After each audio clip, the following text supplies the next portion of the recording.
ये एक बढ़िया क्वेश्चन है। इसमें अपने को सिर्फ मशीनरी अकाउंट बनाना है, ठीक है, और इलस्ट्रेशन आर्ट है ये, ठीक है। आपसे कहता है अजय एंड कंपनी ने परचेज करी है मशीन 1 अप्रैल 2022 को। पहले आप थोड़ी बहुत जानकारी उतारोगे, ठीक है ना। और एक सेकेंड हैंड मशीन खरीदी है 1,80,000 की, और 20,000 उसको थोड़ा यूजेबल बनाने के लिए पैसा लगाया, यानी कि टोटल 2 लाख की मशीन हो गई। उसकी यूजफुल लाइफ 10 साल है, और मेंटेनेंस जो थी ना, साल के दौरान मेंटेनेंस जो है ना उसकी, वो 10,000 है, ठीक है ना। मतलब समझ रहे हो आप लोग, मतलब साल में उसके जो मेंटेन करने का खर्चा आया है उसको, वो 10,000 रुपये। तो उससे हम पे अपने को कोई लेना देना नहीं है, ठीक है ना। क्योंकि अगर हम बात करेंगे मेंटेनेंस खर्चा, तो वो कैपिटल नेचर का खर्चा नहीं है भाई। आप मशीन खरीद रहे हो, ठीक है ना। सबसे पहले वर्किंग नोट समझते हैं। M1 आपने मशीन खरीदी, ठीक है। अब आप मशीन खरीद रहे हो 1,80,000 रुपये की, आप 20,000 रुपये खर्चा भी लगा रहे हो। मशीन कितने की हो गई? 2 लाख रुपए की। वो आपसे इसमें कह रहा है कि भैया 2 लाख की मशीन है, कह रहा है पूरे साल के दौरान जब यूज कर रहे थे तो मेंटेनेंस में 10,000 रुपये हो रहा है खर्चा। तो इसका मतलब ये नहीं है कि आप 10,000 इसको जोड़ दो, क्योंकि अब ये खर्चा जो है ना, वो इस मशीन का पार्ट नहीं है, वो नॉर्मल एक्सपेंस है। मशीन यूज कर रहे हैं, खर्चा हो गया, तो वो मशीन का पार्ट नहीं है जो मेंटेनेंस का खर्चा दे रखा है पूरे साल के दौरान, क्योंकि वो रेवेन्यू रेवेन्यू नेचर का है, रेवेन्यू एक्सपेंडिचर नेचर मान लो, कैपिटल एक्सपेंडिचर नेचर का नहीं है। इसके बाद आपसे कहता है 1 जुलाई 2023 में एक और मशीन खरीदी, ठीक है ना। 1 जुलाई 2023 में, मेरे भाई इसके बाद आप समझ लेना 31 दिसंबर 2023 आएगा, 31 मार्च, क्योंकि अकाउंटिंग ईयर ऐसा मान लेते हैं। फिर 1 अप्रैल 2023 आएगा, फिर 31, नहीं, फिर हमने खरीदी है 1 जुलाई 2023 को।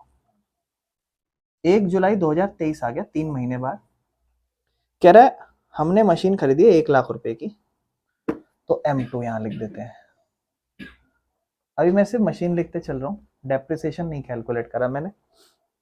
इसके बाद 1 अप्रैल 2024 को जो मशीन 1 अप्रैल 2022 को खरीदी थी, जो मशीन 1 अप्रैल 2022 को खरीदी थी, इस मशीन को कब? 1 अप्रैल 2024, यानी कि 31 मार्च 2024 आ जाएगा। फिर 1 अप्रैल 2000, तो इस 1 अप्रैल को जो मशीन हमने यह खरीदी थी, इसको हम बेच रहे हैं, ठीक है ना। कह रहा है 1,10,000 रुपये में बेच रहे हैं, ठीक है ना। और उसी दिन एक और नई मशीन खरीद ली 1.5 लाख रुपए में, ठीक है ना। मतलब 1 अक्टूबर के बाद, 1 अक्टूबर को इस मशीन को 1,10,000 में बेचा है, ध्यान रखना, ठीक है। और उसके बाद कब?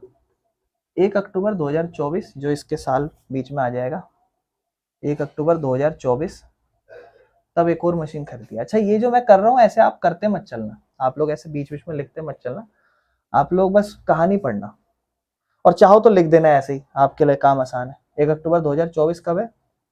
1,50,000 रुपए की एक और मशीन खरीदी। और जायज बात है, ये सब साल जो है ना क्लोज हो जाएंगे 31 मार्च 2025, और फिर 1 अप्रैल 2025 आ जाएगा।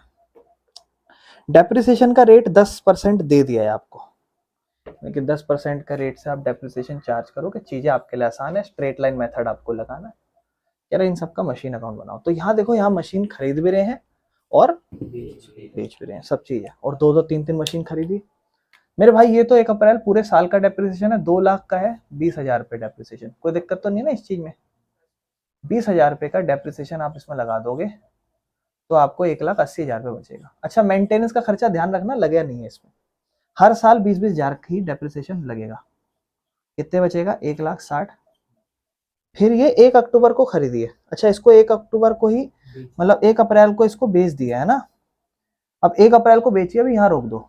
अब इसको 1 जुलाई, 1 जुलाई मतलब कितना टाइम? 9 महीना है ना। 1 जुलाई से 31 मार्च, 9 महीने का डेप्रिसिएशन। 1 लाख की मशीन है, 10% से तो पूरे साल का डेप्रिसिएशन 10,000 हो जाता है, लेकिन फिर 9 महीने का डेप्रिसिएशन लगाना है।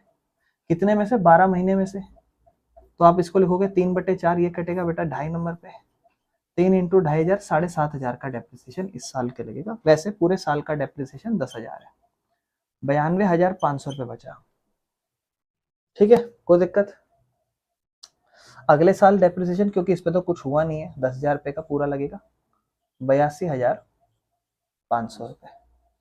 ये 1 अक्टूबर 2024, 6 महीने 15,000 डेप्रिसिएशन है, 10% देखते लग रहा है, एक डिजिट हटा दोगे तो 15,000, और 15,000 का 6 महीने 7,500 डेप्रिसिएशन लगेगा, 1,42,500।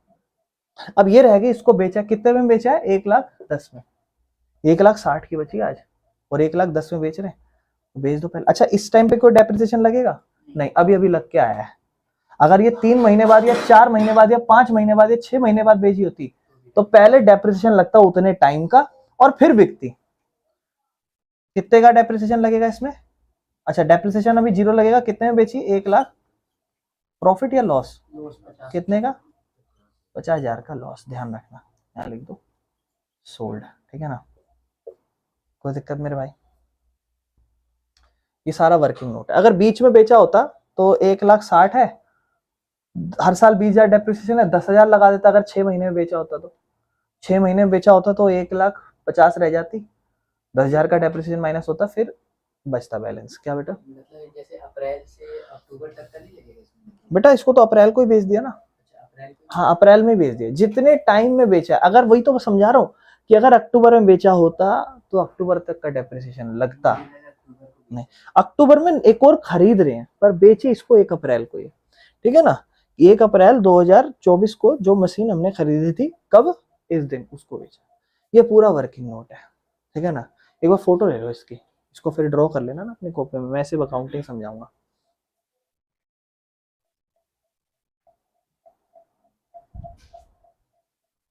अब देखो,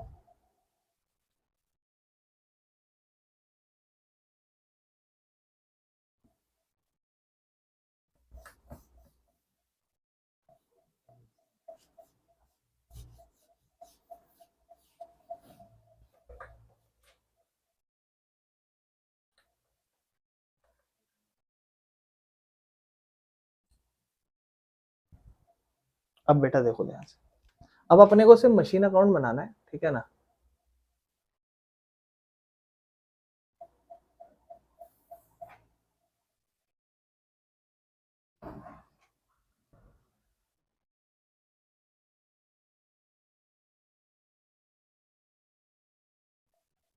ठीक है,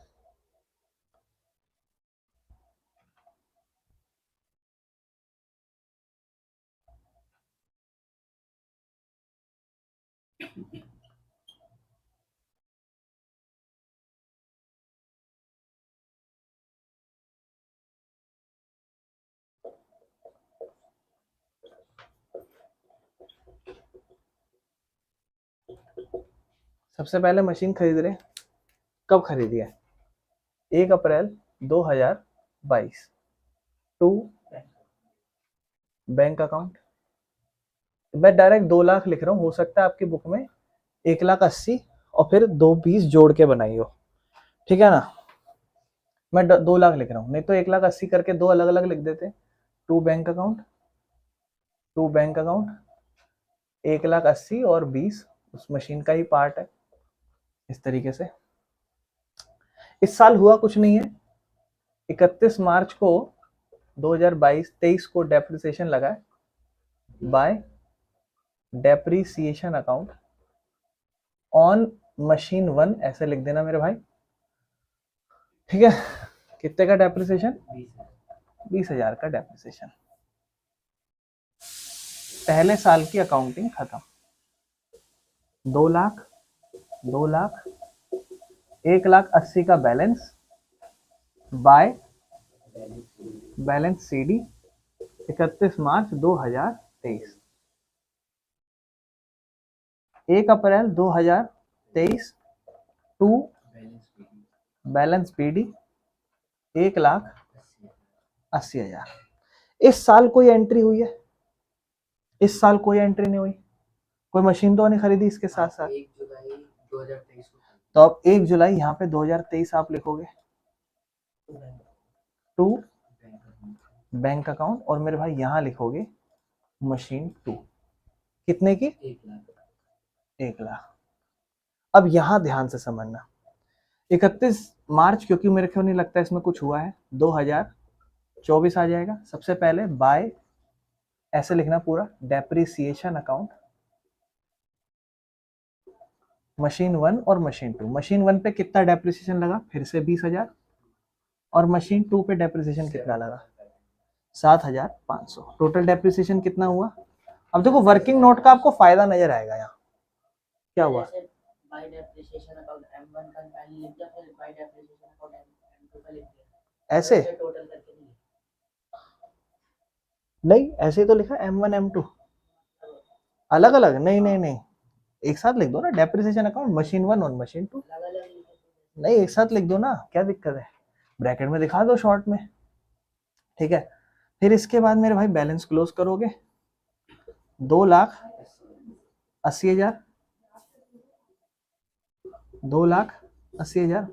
अब आपके मन में कंफ्यूजन हो सकती है, ये जोड़ के कितना आएगा, घटा के कितना है। तो आप वर्किंग नोट जब बनाए हो ना, तो वर्किंग नोट में एक बच रही है 1,60,000 की, और एक बच रही है, तो उसको जोड़ लो, इसको घटाने से बढ़िया। 1,60,000 और 92, 500, 500, 2, 9, 6, 15, एक और एक 2, 2,52,500। और आपको वर्किंग नोट बना रखा है तो उसका फायदा क्या होगा ना, अब आप यहाँ क्या लिखने वाले हो? बाय बैलेंस CD, M1 पे कितना और M2 पे कितना? M1 पे कितना? 1,60,000 और M2 पे, ये फायदा है वर्किंग नोट का। अब अलग अलग वर्किंग नोट बनाओगे नहीं तो कंफ्यूजन है, एक तो अकाउंटिंग की कंफ्यूजन, ऊपर से अमाउंट ऊपर नीचे ना हो जाए, ठीक है ना। 31 मार्च 2024, कोई दिक्कत इस चीज में? अब 1 अप्रैल, अब ध्यान रखना यहाँ खेल होगा बेटा, क्या? टू बैलेंस BD M1 और M2। M1 पे कितना? 1,60,000 और M2 पे कोई दिक्कत नहीं है, कितना? 2,52,500। अब इसी दिन आप तुरंत बेच रहे हो, तो चीजें अब समझ, पहले जर्नल एंट्री समझनी है, चीजों को बेचेंगे और फिर हम एंट्रीज कैसे रिकॉर्ड करेंगे वो समझेंगे। प्रोविजन तो है नहीं, नॉर्मल अकाउंट चल रहा है, इसलिए हर साल डेप्रिसिएशन माइनस कर रहे हो। प्रोविजन होता तो अब तक कुछ करते नहीं, समझाऊंगा कभी प्रोविजन भी बनाना पड़ेगा तो। लेकिन सबसे पहले आप जब मशीन बेचते हो तो आप समझो, पहले वर्किंग नोट पे फोकस करो। कितने की मशीन बच रही है? 1,60 की। कितने में बेच रहे हो? 1,50,000 का आपको क्या हो रहा है? अब आप समझो एंट्री इसको कैसे लिखोगे वो समझो। आप लिखोगे सबसे पहले, पैसा आपके पास आ रहा है, जर्नल एंट्री होती बैंक अकाउंट डेबिट, पैसा आ रहा है, और क्या जाती है उसके बदले? Machinery account. कितना पैसा आ रहा है? 1,00,000। और मशीन कितने की जा रही है? 1,60,000। क्या हो रहा है? लॉस। तो यहां लिखोगे, इसको ध्यान देगा, ऐसे लिखोगे, loss on sale of machinery account debit. Loss on sale of machine account debit कितना? 50,000। लॉस ऑन सेल, अगर प्रॉफिट होता तो profit on sale of machine, यहां आएगा loss on sale of machine, और डेबिट आ रखी। मतलब जब आप मशीन अकाउंट बनाओगे तो मशीन में क्रेडिट साइड पे ये भी लिखोगे और ये भी लिखोगे, समझ रहे हो? अगर ये प्रॉफिट होता तो समझाऊंगा क्या एंट्री होती, लेकिन अभी तो फिलहाल लॉस आई ना, उसमें पैसा ज्यादा आता तो नीचे आता profit on sale of machine. ये जर्नल एंट्री है, इसमें कोई दिक्कत? अब इसकी एंट्री कैसे करनी, बहुत ध्यान समझना। कुल मिला के यहाँ से पूरा 1,60,000 का बैलेंस आज खत्म हो जाना चाहिए। कुल मिला के मेन बात तो ये भी है, आप इसको लॉजिक से समझो कि 1,60,000 आज खत्म हो जाएगा, सिर्फ यही बचेगा। तो आप सबसे पहले यहाँ लिखोगे 1 अप्रैल। देखो अभी तक आपने कहीं पे भी 1 अप्रैल नहीं लिखा था, लेकिन पहली बार लिख रहे हो क्योंकि बिक्री है ना। 1 अप्रैल 2024। सबसे पहले क्या हो रहा है, आपकी मशीन पे कोई डेप्रिसिएशन चार्ज हो रहा है? नहीं, आज तो नहीं हो रहा, अभी पहले दिन ही बिक रही है। तो सबसे पहले आप बेचो। अगर डेप्रिसिएशन होता तो डेप्रिसिएशन लिखते बाय बैंक अकाउंट, ठीक है ना। M1 के बदले कितना? 1,10,000। उसके बाद यहां लिखना by loss on sale of machinery, ठीक है ना, कितना? 50,000। ये भी कब? अगर ये प्रॉफिट होता तो 1/10 की जगह जो भी अमाउंट होती वो यहाँ होती, और loss on sale of machine की जगह यहाँ डेबिट में लिखते to profit on sale of machine, अगर प्रॉफिट होता तो। क्योंकि तब ये 160 की होती, मान लो 170 में बिक जाती, तो ये बैलेंस ज्यादा ये कम, बराबर करने के लिए इधर 10 लिखते हैं। अभी ये कम है, 1,10,000 है, जबकि 160 खत्म होना चाहिए, तो 50 का यहाँ लॉस, कोई दिक्कत। अब और कुछ नहीं एंट्री, और अकाउंट क्लोज भी नहीं होगा अभी, क्योंकि अभी हमारा साल खत्म नहीं हुआ। हमने इसी साल के दौरान मशीन भी खरीदी, कब, डेट के अकॉर्डिंग जाओ, वर्किंग नोट में डेट के अकॉर्डिंग जाओ, कब, अब 1 अक्टूबर 2024, टू बैंक अकाउंट क्या, M3, अब इसे M1 मत लिख देना, ये तीसरी, हालांकि दूसरी आज चली गई, लेकिन M3 लिखनी पड़ेगी। कितनी, 1.5 लाख। और साल खत्म कब होगा, 31 मार्च, ध्यान देखना 31 मार्च 2025। अब क्या लिखेगा यहाँ पे, डेप्रिसिएशन, क्योंकि ये बच गई है और अभी ये भी तो बची है, ये चली गई ना आज, लेकिन ये दोनों तो बची हैं। तो बाय, अब देखो वर्किंग नोट पे फोकस करो, जब आप वर्किंग नोट देखोगे तो किस पे डेप्रिसिएशन लग रहा है, M2 पे और M3 पे। M2 पे कितना, 10,000, और M3 पे अभी आधे महीने का, कोई दिक्कत मेरे भाई। टोटल डेप्रिसिएशन कितना, 500। और यहाँ उसी 31 मार्च 2025 को बाय बैलेंस CD आएगा, लेकिन उससे पहले इसको टोटल करेंगे। टोटल कुछ नहीं है, 4,02,500, 4,02,500 बाय बैलेंस CD। कंफ्यूजन है, M1 M2 बताओ कितनी बच रही है, और M3 बताओ। M2 बच रही है 82,500, और M3 1,42,500, इन दोनों को जोड़ लो, 82,500, 1,42,500, 0,0,0, 2 2 4 1 5, 8 4 12 और 1 13, 1 और 1 2, 2,35,000 बाय बैलेंस। इस तरीके से मेरे भाई अकाउंटिंग होती है। लास्ट में अपना अकाउंट्स खत्म, ऐसे लाइन डाल देना, खत्म।